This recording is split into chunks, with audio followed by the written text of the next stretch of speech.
Hey guys, Brad Gilmore here. Want to give a big shout out to our title sponsor, Walker Texas Lawyer. If you or a loved one have been injured in an accident, whether that be a car, truck, motorcycle accident, or some kind of other issue, hit up Walker Texas Lawyer at 713-552-1117 or walkertexaslawyer.com. Oh, Brad, what have you done now? Broadcasting live from Houston, Texas, and around the world. TV host, best-selling author, and radio personality Brad Gilmore brings you a collection of conversations with stars from movies. Matthew McConaughey. Brad Gilmore. Mark Wahlberg. Hey, how are you? The legendary Mr. Christopher Lloyd. Christopher, how are we doing? I'm doing good. Great introduction. Jessica Alba and Lizzie Mathis. Ladies, thank you so much for joining me. Thank you. Kevin Costner joins us. Thank you so much. Thank you. Television. Jimmy Fallon joins us this morning. Jimmy, how you doing, my friend? Good morning. Thank you so much, Brad, for having me. I appreciate this, bud. Kelly Ripa. Brad, thank you for having me. Comedy. Jay Leno joins us. Jay, how you doing? Hey, Brad, what's going on? Chris Tucker is in the building. Chris Tucker, good morning to you. Hey, Brad, and good morning to you. How are you? George Lopez joins us right now. George, how are you doing, sir? Good morning. Music. Lola Monroe. Thank you. Thank you for having me. The legendary frontman of AC/DC, Brian Johnson, joins us right now. Brian, how you doing? Good morning, Brad. What lovely to talk. You me funny lad. Megan Trainor. Thank you so much, Brad. You're awesome. Chloe Bailey joins us. I appreciate the time. Appreciate you. And more. This is The Collection. Now your host, The Boat. Brad Gilmore!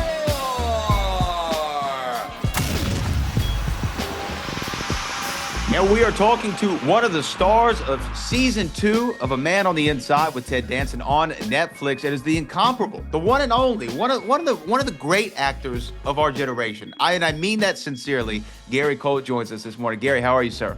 I'm good. How are you? Thanks for having me. I'm great. Look, first of all, this show, I love season 1, and I started watching season 2 this morning.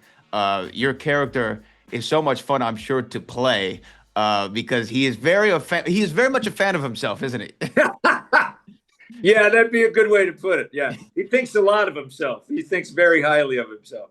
Yeah, it's always fun to be, always fun to play the annoying guy. And if this guy kind of breaks records on how annoying he can be to people, I think it's it's not so much that he's just annoying, he's just oblivious to anybody else other than what his needs are. So it's a lot of fun. It's got to be fun to play a role such as that. And obviously, you've had a breadth of different things that you've done in your career. But working with Ted on this show and specifically, I mean, because I love season 1. I watched season 1 when it came out. And when I heard there was going to be a second season and I like where they went with it, go put them in the college campus. Let's put them in a different atmosphere than the retirement community. But working with Ted, he's such a great comedic actor as well. So I can only imagine the chemistry that y'all were able to bring on set when you were shooting the show. It had to be fun. Yeah, Ted is, Ted's extraordinary. I mean, you can just look back at what he's done in his career and you understand why he's still at it and still making things successful. And then you combine his talents and a lot of the cast they have is terrific with this writer, Mike Shore, who created the show, who created Parks and Rec. He's just got a really original, funny, smart tone that he has. That's kind of unlike anything else you see. I mean, there's a stamp on his shows and his writing that kind of stands alone, and it works really well here. Yeah, I mean, because I think he did a Good Place as well, and right. There's a certain quirk to his writing, but yeah, you're right, it's something different. So was that what made you want to do this show? Was, hey, like I get to work with Ted, I get to work with on this kind of writing? Certainly, yeah. All the elements were there. I mean, Ted, I've been a fan of for years. Never got to work with him before. I knew Mary was going to be on the show too, and I briefly worked with Mary on in the old Funny or Die series. We did a thing called the Story of Weird Al Yankovic. I remember that. Yeah. Yeah. And then the writer, Mike. All of those things were, certainly, a big draw to me. And so, and I was really grateful that I got a call for it. Yeah. Look, and I'm not telling you anything you don't know, Gary, but like I think that as far as your track record of being aligned and picking great projects, it's almost second to none. I mean, you've gone on one of the great generational runs, I think, in television and in movie history. You've been a part of so many incredible things. What do you attribute that to? Do you always just see it on the page? Do you feel like there's some luck involved in it? What do you attribute it to? Oh, there's always certainly there's luck involved in this business, by no question. At least, it's got to be 50% of the time. It's got to do with luck. But I always think that it's, I think I've gotten better at looking at something and visualizing how it's going to be, like looking at writing and going, well, do they have this? Do they got this down now?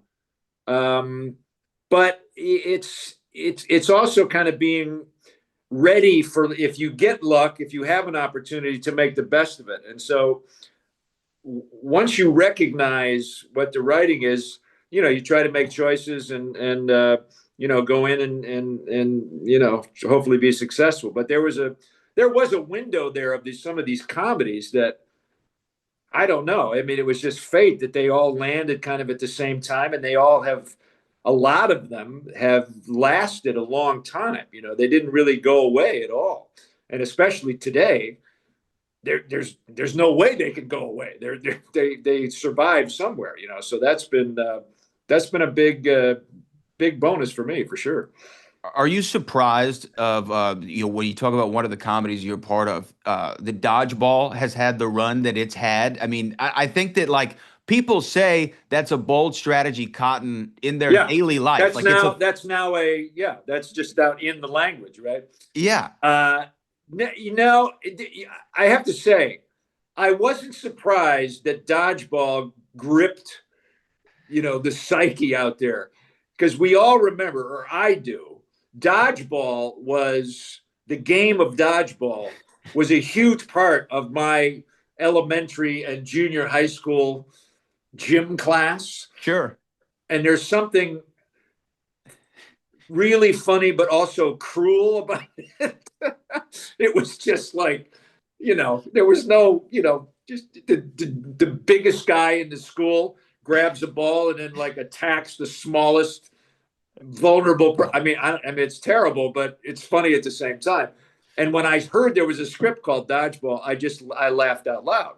And to give it the weight of some kind of Olympic sport, and just the reverence of this, it's too good. It's just too clever. And so that actually didn't surprise me that people would grab onto that and like take it for a ride, Yeah, but and then even ESPN, like they're the Ocho, they do the Ocho. Yeah, right, sure. Yeah. It's just a part of pop culture. It's just amazing. It's amazing. They never thought about doing a second one of those.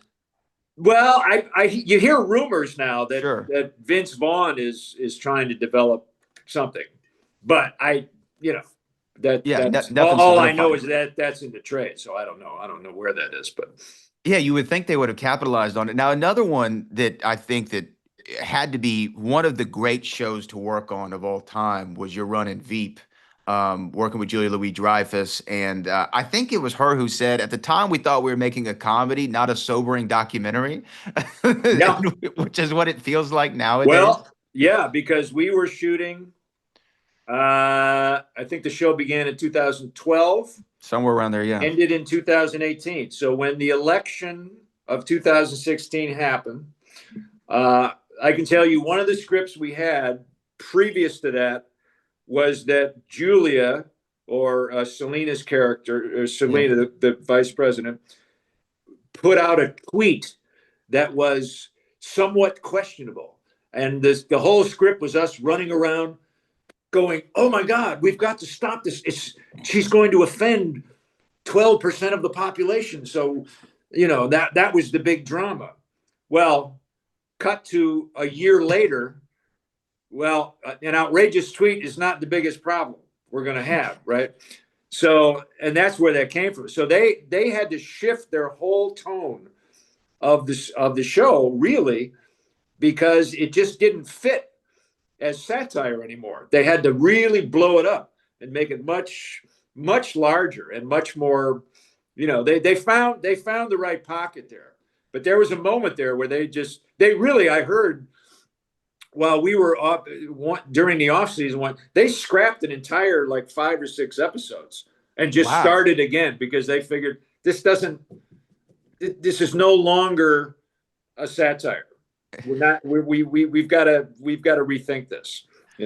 We've got to up it. And I think were the showrunners, they were British Well, team, right? it began with Armando Iannucci and his team, who were all from the UK. That was the first 4 years. Then they decided to leave. We were shooting in Baltimore. Then the show moved back to Los Angeles, and Julia was able to kind of wrangle all of her resources. And Dave Mandel, who was for a long period of time the showrunner of Seinfeld, came aboard, and he ran the show. And we had we call it the murderer's row of writers' rooms. We had people from Saturday Night Live. We had people from Comedy Central. We had people from, Parks and Rec, and there were, people coming into that writers room. We had 12 to 15 writers all the time, and they put in long hours, especially in this transition I was talking about, where they had to just like, you know what, we got to go back to the drawing board. We got to change this up. Yeah, I remember there was some line. I think it was when Celine was running for president. There was a tie in the Electoral College, and she said something like, didn't those founding efforts ever hear of an odd number or something like that?" Yeah. She had less than reverence for our founding fathers. She had less than reverence for a lot of our institutions, but always behind the scenes. That was the difference. One of the funniest things she did to me was she could be as caustic and as just, almost revolting in her character behind the scenes. But as soon as she went out to the podium, she was the professional politician who's just kind of a schmoozer.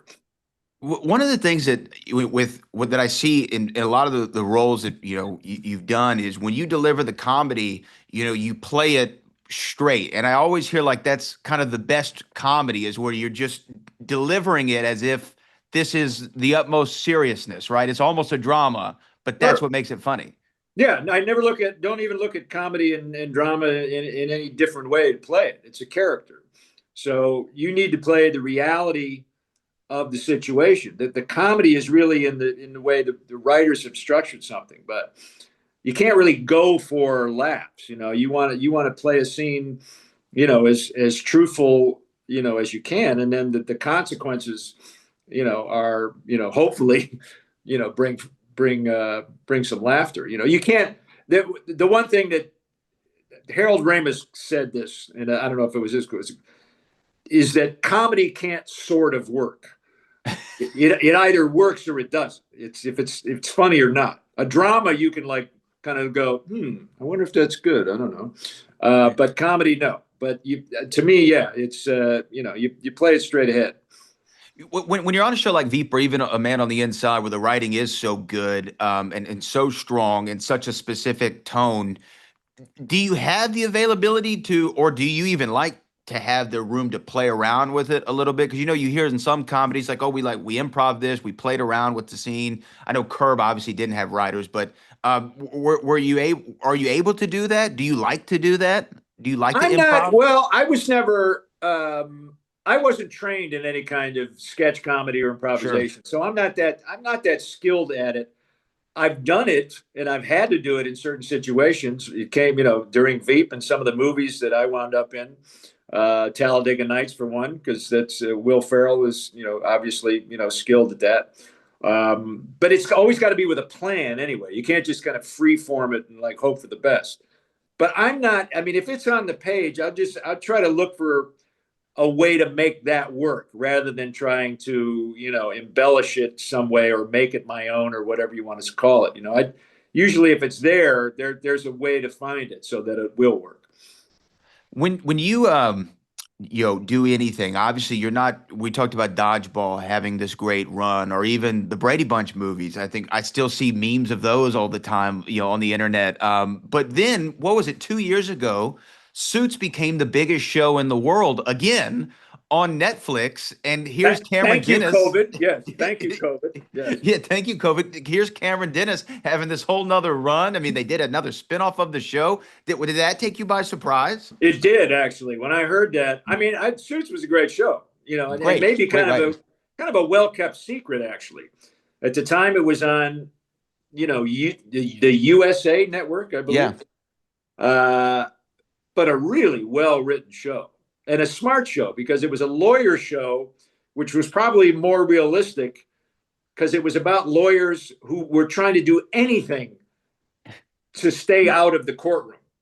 It was all backroom deals, which was a lot more interesting than, Your Honor, I object, I mean, once in a while they found themselves in court, but the idea was not to get there. It was to get paid off or avoid paying off, But it did take me by surprise. But a lot of strange things happened with COVID because, we were all isolated, right? So who knows what people needed, but television and streaming, that was a big help to people's kind of mental survival. But I'm glad that people found Suits, then all of a sudden elevated it.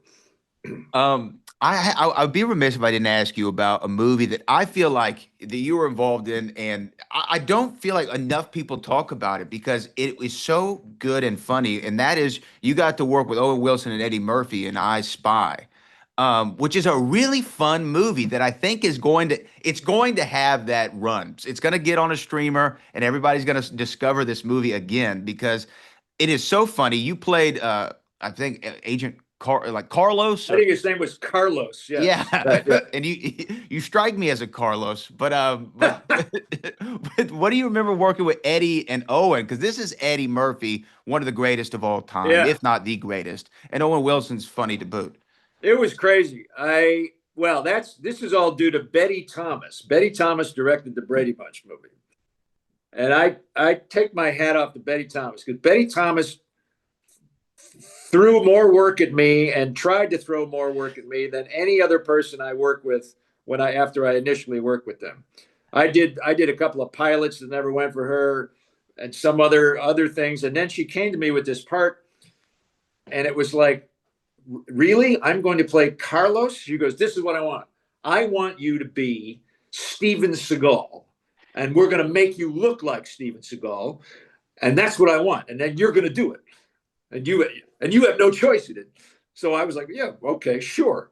So I find myself, they've got me up, and I wore I had hair extensions. I had boots that had 4-inch platforms on them.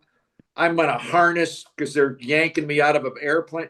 It was crazy. I mean, and then I think I met Eddie Murphy, and the first thing we did was we both got attached to a cord and we're dipped in a tank of water, and we're like, that's when I first met Eddie Murphy, and it was 2:00 in the morning. So it was nobody was real happy to be there anyway, but it was a lot of fun. I mean, it was good. It was one of the only times I was in a really large budget movie like that.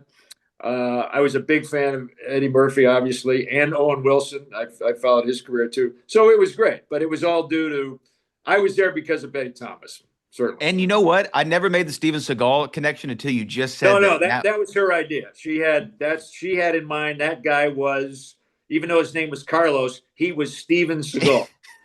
And he was going to take no guff from anybody. Well, now I'm going to go rewatch it with that lens there. But A Man on the Inside is on Netflix now. Gary Cole is in it. Ted Danson, Mary Steenburgen, an incredible cast. And you play a gentleman again who's full of himself. I don't know if it's because his name is Brad. I know that's my name. I don't know if that's the issue there, but nevertheless, it's a real fun series, and I'm sure you had a great time doing it. And I had a great time chatting with you this morning. Me too. Thanks very much.